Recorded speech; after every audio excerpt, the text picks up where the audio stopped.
Okay, my name's Jonathan. Nice to meet you, Mr. Brown. Yes, sir. I had wanted to know what year did you graduate from Scotlandville? I'm a graduate of the class of 1965. 1965. 1965. What do you remember the most since attending Scotlandville? What do I remember most Mm-hmm. of going to Scotlandville? Yes, sir.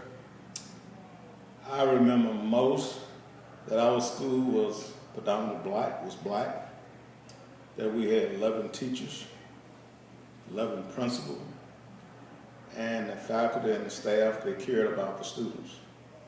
Mm-hmm. The community was a community. It's now a neighborhood the way I see it.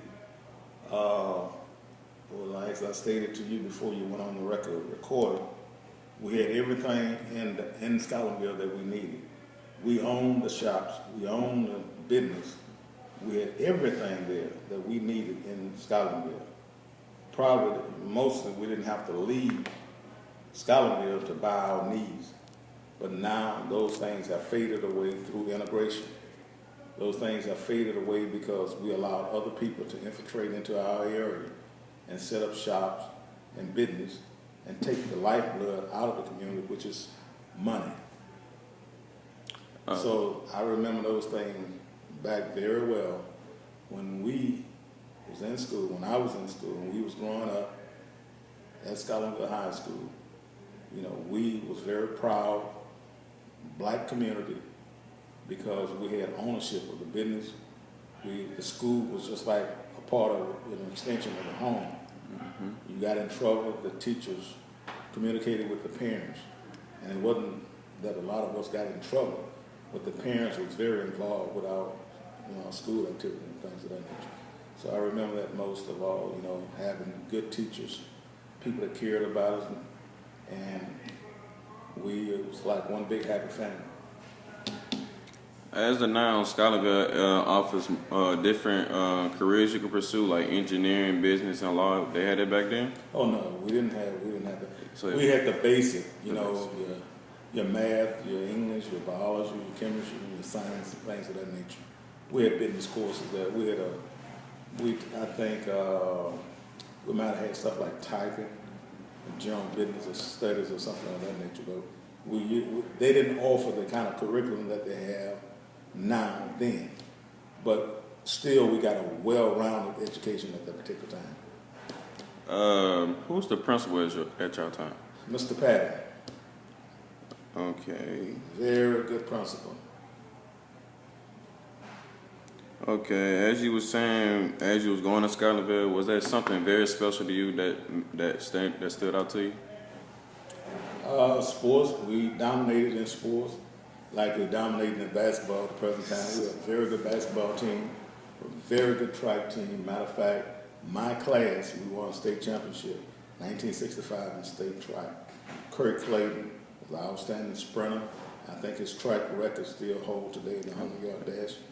So that stands out that our 1965 class, which was one of the largest classes that came through the school, and we in turn, had great pride. So you participated in sports going to I Scotlandville? played football. What position? Defensive back. Y'all ever won like a division title, state championship? Yeah, they won some division title. I think the year before my graduation, we was state runner-up. We didn't win it. We lost, I think, 9-6 to school out of New Orleans. I think it might have been L.B. Landry at that particular time. And a few years after I graduated, they did win state championship in football under Lord Norwood. But at the time when I was in school, William Breeder was the coach at that particular time. Yeah, but Norwood was the first coach to win state championship in football. So since you went to Scotlandville till now, do you think the community changed or did it stay the same? Big difference. How? As I stated to you before, we own the shops, we own the business. The school, things like you were stating, you got a different curriculum at the school now. There's more of an opportunity for kids today than we had back then. There are more things that they can take advantage of that we didn't have. But still, overall, when I was going to school, it still gave you a well-rounded education. We had a community at that particular time, as I stated, because we, if you go to one block, somebody knew you on that block. Parents, you knew somebody's parents or somebody's mother or somebody's father. People was more compassionate, I would say, during that particular time than what I see now. And that was a sense of pride in the community. I don't know whether you all have parades? Homecoming parade? Yeah. You all have homecoming parade? Yeah, something like that. Okay. When we had parade, that was a big thing that we looked forward to. Homecoming. Yeah. So over the years, you would say Scholarville has lost some of its pride? Or Lost a lot. Lost a lot. Lost a lot. When you drive through, by you not living in Scholarville, if you ever get a chance just to ride around and look around, it reminds me of a war zone, a dilapidated building. As time changed, we should progress, but look like our community has gone backwards because the economy is being taken out of it, and people that are making money don't vest back into the neighborhood. All they do is what I call a capital drain, draining all of the resources, which is the economic, out of the community. And when you in turn look at, if you have a lawn and you water your lawn and I don't water my lawn, and in the summer, who's gonna have the best looking lawn? The one that you put water, so nothing is being fed back into the community. So as you attended Scholarville, you ever had any type of struggles, or were you just You say as that? like struggles? Like you ever had academic struggles or anything? No.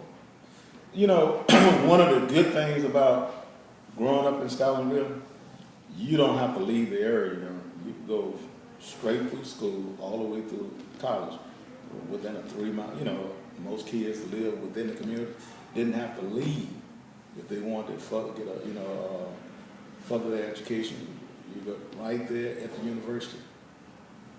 Right there, you're in that doorstep. And now, kids are going out of state, going here, going there, going to the other side. But that's what was so great about Scholarville. You had the university there. People left the high school to the university. Even kids that didn't live there was, at that time you had the predominantly black school. Well, the black school was, Capitol High School, McKinley High, Northwestern High. And those kids, we played them in sports. So when we went to college, we kind of mingled, even though they was from another school and we was from Scholarville, but we still had that sense of pride or that sense of caring, because we kind of socialized with them during the time of, playing them in sports and things of that nature. So now the connection you have lost through integration, you lost that connection because the only schools that are standing now, I think, is Cap and McKinley, predominantly black school. And McKinley is not predominantly black anymore. Yeah. So when you went to Scholarville, was there any type of historical event that changed there as you was there?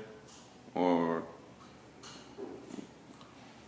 Well, yeah, I would say track, because we used to look forward to like the Pelican Relay that participated on campus.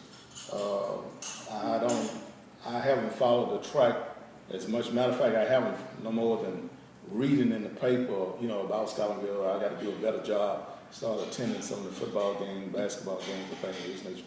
But I'm a great supporter of the school. Matter of fact, I just had the basketball team here Tuesday, and we congratulated them on their championship victory, and I gave them a complete dinner right here. I don't know if anybody at the school know about it, but I contacted the coach and told him that, when he get back. Matter of fact, it was that Wednesday, I said, win, lose, or draw, you win the championship or lose the championship. Bring the kids over, because I think he's doing a tremendous job. So the Pelican Relay on Southern Campus, all of the high schools would participate, and that was a big thing. We used to all look forward for that. I don't know whether they still have that or not, on Southern Campus, called the Pelican Relay. Yeah, we still have that. You still have the Pelican Yeah, Relay? I think that's like our first meet every year. Okay. Well, that's one of the things that we all, look forward for the Pelican Relay, so we could make contact with the campus. And, it was a sense of pride. One day I say, well, I'm in high school, but I'll be attending this university, which I did. So it was an okay track team. It wasn't as We dominant like it's Scholarville, we dominated in track and field. Track and field. Yeah, basketball, we dominated those areas that we dominated. And we had good football teams. We didn't win, what you call, just dominate everything, but we had a strong football team also. So you would say Scholarville basically made a name for itself? Scholarville name was out there in track and field, basketball. They was known for that. And in sports period, we was known very strong in sports. It was known even before you got there? Yeah. Mm-hmm. Yeah. Thank you. That's all the questions I had.